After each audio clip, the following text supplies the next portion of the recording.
പാലാ രൂപത നടപ്പിലാക്കുന്ന Pala home project രാഷ്ട്ര നിർമ്മിതിയുടെ ഭാഗമാണെന്ന് രൂപതാധ്യക്ഷൻ ബിഷപ്പ് മാർ ജോസഫ് കല്ലറങ്ങാട്ട് മുട്ടുചിറ ഫെറോന ഇടവകയിൽ ബേസ് റൂഹ പദ്ധതിയോട് സഹകരിച്ച് പാലാ ഹോം പ്രൊജക്റ്റിലെ 1000ാമത്തെ വീടിന്റെ താക്കോൽദാനം നിർവഹിച്ച് സന്ദേശം നൽകുകയായിരുന്നു ബിഷപ്പ്. വീടിന്റെ താക്കോൽ മുട്ടുചിറ റൂഹാദാകുദിശ ഫെറോന പള്ളിയിലെ കൈക്കാരന്മാർ ഏറ്റുവാങ്ങി. വിവിധ മതസ്ഥർക്ക് പദ്ധതിയുടെ സേവനം സാധ്യമാക്കുമ്പോൾ ഭവനരഹിതരെ പുനരധിവസിപ്പിക്കാനുള്ള വലിയ ചുമതലയാണ് നിർവഹിക്കപ്പെടുന്നത്. കൂടാതെ ഈ പ്രവർത്തനങ്ങളിൽ രൂപതയിലെ 171 ഇടവകകളും വൈദികരും സന്യസ്ത ഭവനങ്ങളും സംഘടനകളും സുമനസ്സുകളും വിശ്വാസികളും വലിയ പിന്തുണ നൽകിയതിനാലാണ് 1000 കുടുംബങ്ങൾക്ക് വാസയോഗ്യമായ ഭവനം സമ്മാനിക്കാനായതെന്നും ബിഷപ്പ് കൂട്ടിച്ചേർത്തു.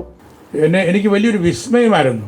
ഇത്രയും ആളുകൾ നമ്മുടെ രൂപതയിൽ നിന്ന് ഈ ലോകം മുഴുവനും ഉണ്ട്. അതെല്ലാം കണ്ടെത്തി രാത്രിയിലൊക്കെ ഇരുന്ന് അവരുടെ ഫോൺ നമ്പറൊക്കെ കണ്ടുപിടിച്ച് അവരെല്ലാം കൂട്ടി യോജിപ്പിച്ചതും ഈ പള്ളച്ചാലിച്ചനാണ്. രാത്രിയിലിരുന്ന് വർക്ക് ചെയ്യുന്നതുകൊണ്ടാണ്. എല്ലാ രാജ്യങ്ങളും തമ്മിൽ സമയവ്യത്യാസമുണ്ട്.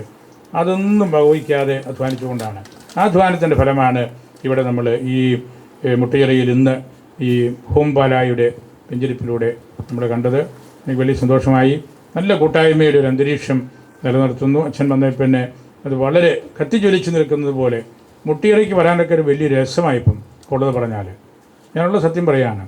ഈ അച്ഛനൊക്കെ വികാരിത്വം ആയിട്ടിവിടെ ഇരിക്കുമ്പോൾ മുട്ടുചിറയ്ക്ക് വരാൻ എനിക്ക് ഭയങ്കര സന്തോഷമാണ്.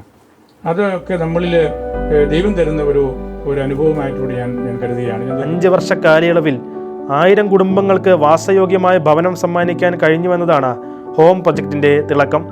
350 ഭൂരഹിതർക്ക് സ്ഥലം കണ്ടെത്തി വാസയോഗ്യമായ വീട് സമ്മാനിച്ചുവെന്നത് 1000 എന്ന കണക്കിനപ്പുറമുള്ള രൂപതയുടെ മാനുഷിക മുഖത്തിൻ്റെയും സേവന തൽപരതയുടെയും വ്യക്തമായ സാക്ഷ്യമാണ്. രൂപത അതിർത്തിയിലുള്ള നാനാജാതി മതസ്ഥർക്കാണ് പദ്ധതിയുടെ നേട്ടം ലഭിച്ചതെന്നതും പ്രത്യേകതയാണ്.